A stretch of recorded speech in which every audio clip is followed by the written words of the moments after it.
Salam damai dan sejahtera untuk Bapak, Ibu, dan Saudara yang kekasih di dalam nama Tuhan Yesus Kristus. Hari ini kita kembali belajar dari Katekismus Heidelberg. Pertanyaan ke-113 sampai dengan 115 yang berkaitan dengan perintah ke-10 dan keseluruhan perintah-perintah Tuhan yang sudah kita pelajari pada episode atau video sebelumnya. Pertanyaan ke-113.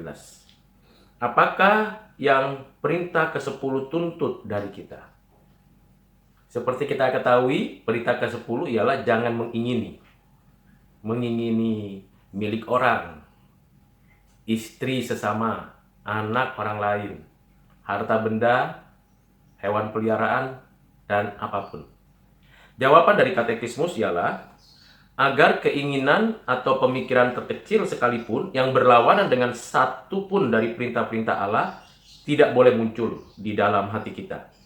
Tetapi agar di sepanjang waktu kita harus membenci segala dosa dengan segenap hati kita dan bersuka di dalam segala kebenaran.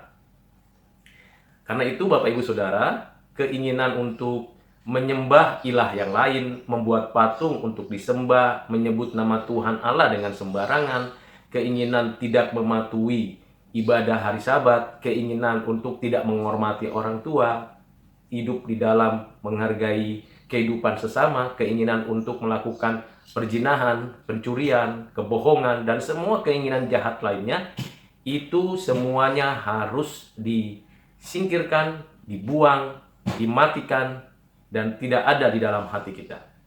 Keinginan itu haruslah dikendalikan oleh pikiran kita.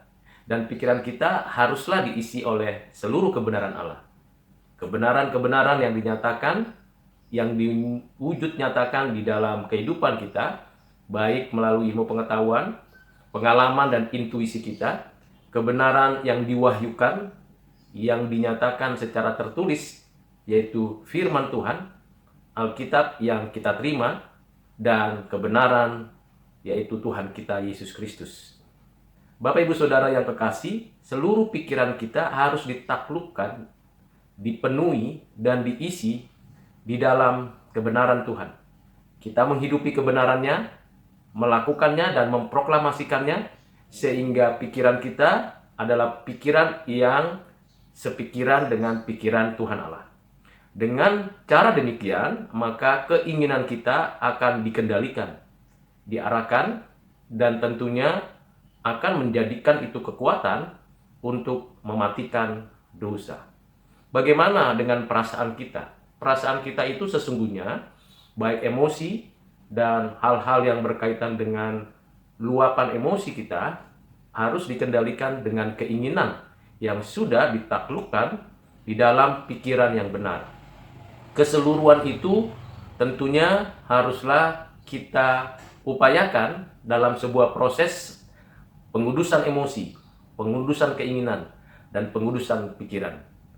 Sehingga kita betul-betul menikmati hidup seperti yang Tuhan kehendaki. Pertanyaan yang ke-114. Tetapi bisakah orang-orang yang dipertobatkan kepada Allah menaati perintah-perintah ini dengan sempurna? Ini pertanyaan yang biasa diajukan, disampaikan oleh kita sebagai manusia yang sudah berdosa. Mungkinkah kita bisa melakukan semua perintah Tuhan itu dengan sempurna? Mungkinkah kita mampu mengerjakan setiap perintah Tuhan itu dengan seutuhnya? Dalam situasi dan kondisi apapun, jawaban dari katekismus ialah tidak. Ini realistis. Ini adalah yang faktual. Tidak mungkin ada seseorang mampu menyelesaikan atau mengerjakan atau melakukan seluruh perintah Tuhan yang baik, yang benar, yang mulia, yang suci, yang kekal itu secara sempurna. Tidak mungkin. Tetapi kata penulis dan penjelasan daripada Katekismus Heidelberg adalah bahkan orang-orang kudus, orang-orang terkudus pun sementara berada di dalam kehidupan ini hanya memiliki awal yang kecil dari ketaatan ini. Namun dengan tujuan yang sungguh-sungguh mereka mulai untuk hidup bukan hanya sesuai dengan Beberapa perintah Allah tetapi sesuai dengan semuanya. Ini yang saya sudah sebutkan sebagai progressive sanctification. Kita sebagai orang percaya sudah dibenarkan di dalam dan melalui Tuhan Yesus Kristus. Kita yang sudah diadopsi menjadi anak-anak Allah diberikan kekuatan, kuasa, dan kemampuan untuk menjadi pelaku firman. Oleh Roh Kudusnya, kita diberikan pengingatan akan dosa, kebenaran, dan penghakiman. Dengan dasar anugerah Tuhan dan belas kasihan-Nya, orang-orang kudus, Bapak, Ibu, dan Saudara, serta saya, kita semua akan berupaya untuk melakukan kehidupan yang benar, yang adil, yang suci. Tentulah ini sebuah progressive sanctification. Bukan karena kuat gagah kita, bukan karena kita itu orang-orang yang betul-betul dimampukan dan mampu dengan kekuatan sendiri, dengan pengetahuan, pengalaman, tetapi karena Tuhan beranugerah kepada kita. Kita bisa mengerjakan perintah-perintah Tuhan karena Tuhan berbelas kasihan kepada kita. Pertanyaan ke-115. Jika demikian, mengapakah Allah memerintahkan ke-10 perintah ini diajarkan dengan begitu ketat, padahal di dalam hidup ini tidak seorang pun yang bisa menaatinya? Ya benar, Bapak Ibu Saudara, kita sepertinya berada di dalam sebuah lingkaran yang tidak mungkin kita bisa keluar dari sana, yaitu kegagalan demi kegagalan. Kita sering jatuh bangun di dalam menjalankan apa yang Tuhan perintahkan, tanpa kita sengaja atau kita sengaja. Situasi dan kondisi di sekitar kita atau keadaan kita sendiri menyebabkan kita tidak mampu untuk melakukannya. Memang dikatakan bahwa kita seharusnya sempurna, seperti Bapa di surga sempurna adanya. Namun kita harus menyadari bahwa kita itu masih bertubuh yang dicemari atau yang dikuasai oleh dosa di masa lalu.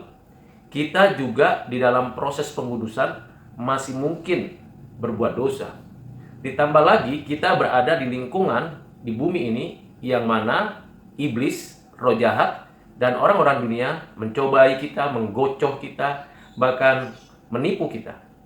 Dengan situasi kondisi ini, tentu kita bukan mencari pembenaran diri. Mengapa saya tidak mampu untuk melakukan perintah Tuhan? Tetapi dengan situasi dan kondisi seperti itulah, kita tahu perjuangan kita itu tidak mudah sebagai orang percaya.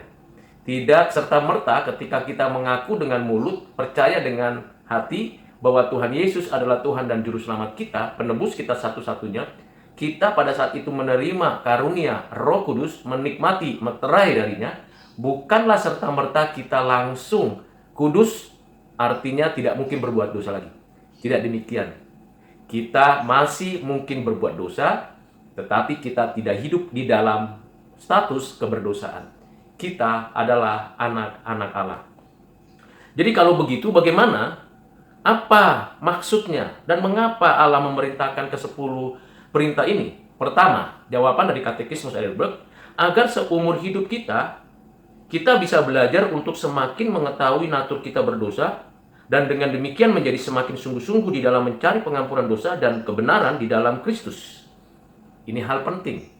Kesadaran akan pengampunan, kesadaran akan kebutuhan rohani kita, untuk kita tetap selalu bergantung kepada Tuhan. Kita masih ingat apa yang dinyatakan Rasul Yohanes dalam 1 Yohanes 1 ayat 9? Kita mengaku segala dosa kita. Allah setia mengampuni segala dosa kita. Dan kita jujur menyatakan itu. Tiap hari kita memeriksa diri kita, mengevaluasi tindakan kita, lalu kita memohon belas kasihan Tuhan, meminta pengampunannya. Dengan sikap dan tindakan yang seperti itu, menjadikan kita kuat melewati kesulitan untuk menaati firman Tuhan, dan kita cepat atau lambat akhirnya kita bergeser dari tindakan jahat, tindakan keinginan melawan Tuhan menjadi keinginan menaati Tuhan. Sehingga kehidupan kita makin lama makin dipenuhi dengan sikap taat kepada Tuhan. Jadi kita tidak menyalahkan peraturan itu, karena peraturan Tuhan itu indah, mulia, suci, kudus, agung, kekal adanya, tetapi kita berupaya untuk bergantung kepada Tuhan, untuk taat kepadanya.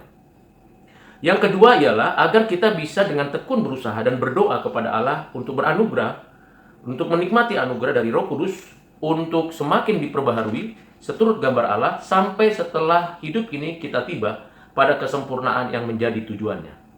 Benar Bapak Ibu Saudara, kita akan disempurnakan pada waktunya di saat Tuhan datang untuk kedua kali, di mana kita akan benar-benar disempurnakan. Tubuh kita akan diberikan tubuh yang mulia, bukan tubuh yang kita kenakan sekarang. Dan kita berada di langit dan bumi yang baru, di mana di sana tidak ada lagi kenajisan, dosa, dan kecemaran, dan si jahat. Kita benar-benar menikmati hidup yang sempurna di dalam Kristus.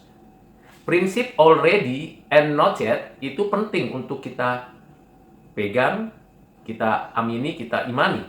Already berarti kita secara status sebagai garam dan terang, kita secara status sebagai anak-anak Allah, kita secara status sebagai orang-orang yang dibenarkan dan menerima hidup kekal saat ini.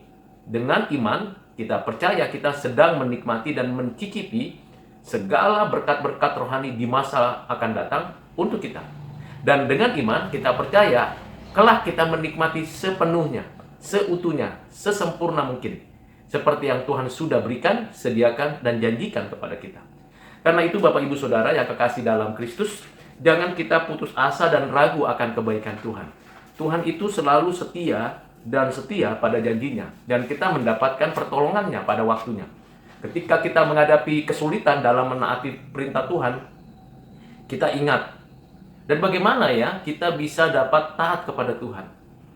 Hal yang pertama, mari kita terus berdoa memohon kekuatan, kuasa, hikmat dari Allah. Yang kedua, mari kita isi hati kita, pikiran, kehendak, dan perasaan kita dengan firman Tuhan. Sehingga kita seperasaan dengan Tuhan, sepikiran dengan Tuhan. Dan kita memikirkan hal-hal yang benar, yang baik, yang suci. Ketiga, mari kita secara progresif melakukan kebenaran firman Tuhan. Bisa jatuh bangun, bisa gagal, tapi kita terus berjuang. Tuhan tidak mengendaki kita tergeletak karena kita gagal. Tuhan pasti menarik tangan kita, membawa kita kembali kepada dirinya sendiri. Dan yang terakhir, jangan andalkan kekuatan diri sendiri. Apapun yang sedang kita hadapi, andalkan Tuhan, berbelas kasihan kepada kita, dan minta kepada Tuhan setiap hari, setiap saat. Penyertaannya seperti yang dijanjikannya kepada kita. Kiranya penjelasan dan pemahaman yang kita pelajari hari ini menjadi berkat bagi Bapak, Ibu, dan Saudara dimanapun berada. Tuhan menyertai dan menolong kita. Amin.